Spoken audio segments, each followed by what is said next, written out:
మీరు బుద్ధి లేకుండా మాట్లాడకండి. నేను కావాలని బావు మీద పడలేదు. నా పాటికి నేను కూరగాయలు పట్టుకొని వస్తుంటే బావే నన్ను లాక్కున్నాడు, నేను తన మీద పడ్డాను. వీడికి తొందరగా పెళ్లి చేయాలి, లేదంటే వీడు ఎప్పుడు పడితే అప్పుడు అవన్నీ నీలా లాగుతూనే ఉంటాడు. ఇంకా మీరు ఆపండి, ఏదేదో ఊహించుకోకండి. అవని వెనక బ్రేక్స్ ఫెయిల్ అయిన కార్ వస్తుంది. అవని గమనించుకోలేదు. గుద్దబోయే సమయంలో పక్కకి లాగి పడిపోయాం, అంతే జరిగింది. అది గమనించుకోకపోతే నీకెందుకు, దాన్ని గుద్దితే నీకెందుకు? అమ్మా నువ్వేంటి అలా అంటున్నావు? ఒకసారి నాకు యాక్సిడెంట్ కాబోతుంటే అవనియే కదా కాపాడింది. నా మీద నీకు కోపం ఉన్నా నన్ను రక్షించావు. థ్యాంక్స్ బావా.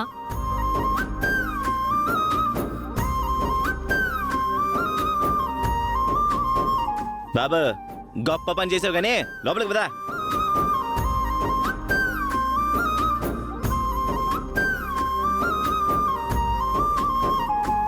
గౌరీ, ఇప్పుడు ఏం జరిగిందో తెలుసా?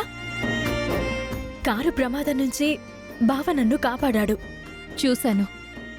అనుకోకుండా కారు రావడం, అది నువ్వు గమనించుకోకపోవడం, ఇంతలో శ్రీకర్ వచ్చి కాపాడ్డం, నీ అత్తింటి వారు నిష్ఠూరంగా మాట్లాడ్డం అంతా గమనించాను. నువ్వు చెప్పిందే నిజం. నీ బావ పరిస్థితులకి తల వంచిన అమాయకుడు, బంధాల మధ్య ఇరుక్కుపోయిన బాధితుడు, అటు దూకాలో ఇటు దూకాలో తేల్చుకోలేక సతమతమవుతున్నవాడు. నీ మీద ప్రేమ ఉంది, బాధ్యత ఉంది, నీతో కలవాలనే ఉద్దేశమూ ఉంది. అవన్నీ నీ అత్త పంతానికి బలైపోతున్నాయి. అమ్మ మాటని కాదంటే లోకం ఏమనుకుంటుందోనని ఓ నిర్ణయానికి రాలేకపోతున్నాడు. అతనిలో తొందరలోనే మార్పొస్తుంది. నువ్వు ధైర్యంగా ఉండు.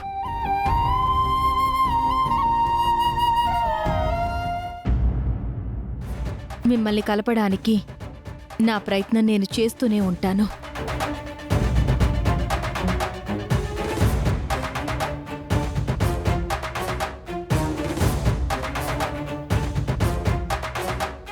నీకు తెలియకుండా నీ వెనక నీ నీడలా వచ్చిన వ్యక్తి ఎవరై ఉంటారని మన మనుషులంతా అడవిని జల్లెడ పట్టారు. అవునా? ఎవరిది? ఆ రూపంను చూపిస్తాను, చూడు.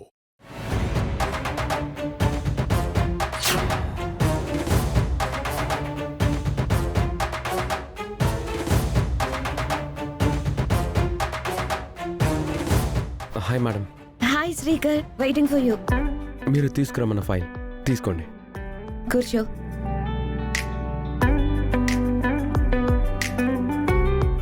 హాట్గా కాఫీ ఆర్ కూల్గా కూల్ డ్రింక్? ఏం అవసరం లేదు, థ్యాంక్ యూ. కొందరు అబ్బాయిలు అయితే పెళ్లికి ముందే అత్తారింట్లో అతి చనువు తీసుకుంటారు. నువ్వు టూ మచ్ రిజర్వ్డ్ గా ఉంటున్నావు. గ్రేట్.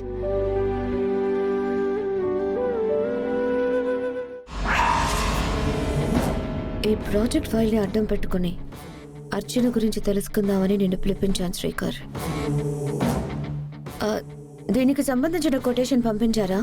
పంపించి 2 days అయింది. Any reply? No, waiting for the reply. Okay.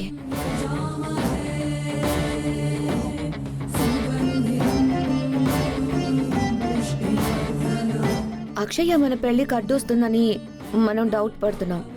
Akshay ఎక్కడుందో ఇప్పటి వరకు తెలియడం లేదు. ఏం చేద్దాం శ్రీకర్? అది ఇప్పుడు నేనెలా చెప్పగలను? Yeah correct. వాట్ అబౌట్ అర్చన? అర్చన మన ముందు తిరుగుతుంది. చాలా విషయాల్లో అవనికి సపోర్ట్ గా, మనకి యాంటీగా ఉంటుంది. అర్చనకి సంబంధించిన వివరాలేంటి? అర్చన ఓ అనాథలా వచ్చింది.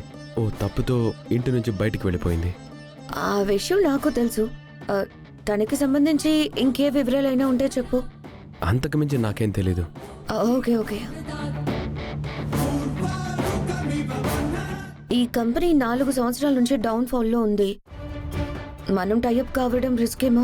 వాళ్ళు న్యూ ఐడియాలజీతో మార్కెట్లోకి రీఎంటర్ అవుతున్నారు. వాళ్ళ షేర్ వాల్యూస్ కూడా చాలా బాగున్నాయి. Okay good. అర్చన యాటిట్యూడ్ కొంచెం ఇబ్బందిగా ఉంటుంది. తను అసలు అవనిని వదిలిపెట్టకుండా ఉండడానికి మెయిన్ రీజన్ ఏమై ఉంటుంది? ఇద్దరి మధ్య మదర్ అండ్ డాటర్ రిలేషన్ చాలా బిల్డ్ అయింది. That's the reason. అర్చన వివరాలు అవనికి తెలిసి మన దగ్గర దాస్తుందేమో. తన కూతురు అక్షయలా అర్చన కూడా జ్ఞానవంతురాలు, శక్తివంతురాలు అని ఫీల్ అవుతుందేమో. ఏదో రహస్యం ఉందనిపిస్తుంది శ్రీకర్.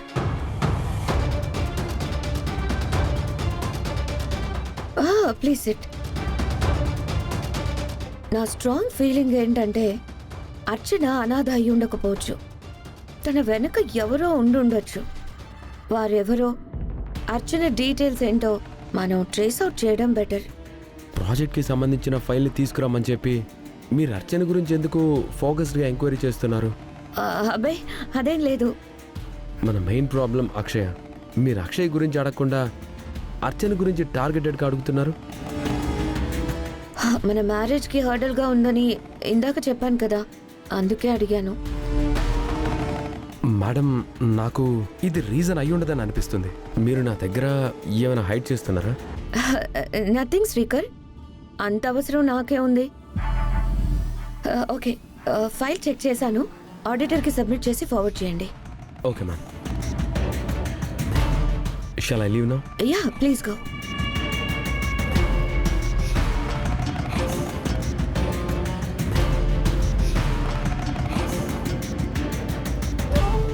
శ్రీకర్ దగ్గర నుంచి ఎటువంటి ఇన్ఫర్మేషన్ రాలేదు. ఇక నేనే డైరెక్ట్గా రంగంలోకి దిగి నా తాంత్రిక శక్తిని ఉపయోగించి అర్చన అవని దగ్గర ఎందుకు సెటిల్ అయిందో, తన బ్యాక్గ్రౌండ్ ఏంటో తెలుసుకుంటాను.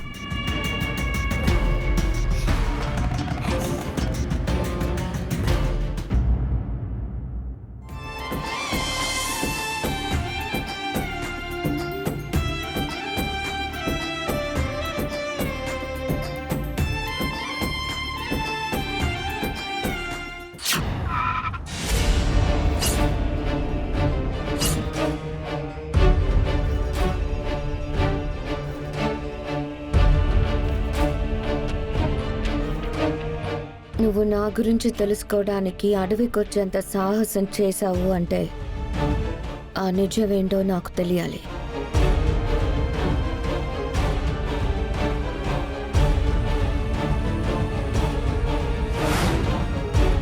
అర్చన, ఏంటండి మాయల రాణి గారు? నీ గురించి నాకు కొన్ని విషయాలు తెలియాలి. వాటి గురించి మాట్లాడదామని వచ్చాను. నా గురించి తెలుసుకోవాలన్నంత ఇంట్రెస్ట్ మీకేంటి? దాని వెనుకున్న కారణమేంటి? క్యాజువల్గా అడుగుతున్నాను.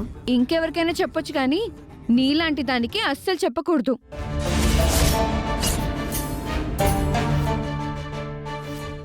స్నేహంగా ఉండేవారికి చెప్పొచ్చు, శత్రువుకి చెప్పకూడదు. శ్రేయోభిలాషికి చెప్పొచ్చు, మరొకరి మాంగళ్యాన్ని దోచుకుందామనుకునే వారికి చెప్పకూడదు.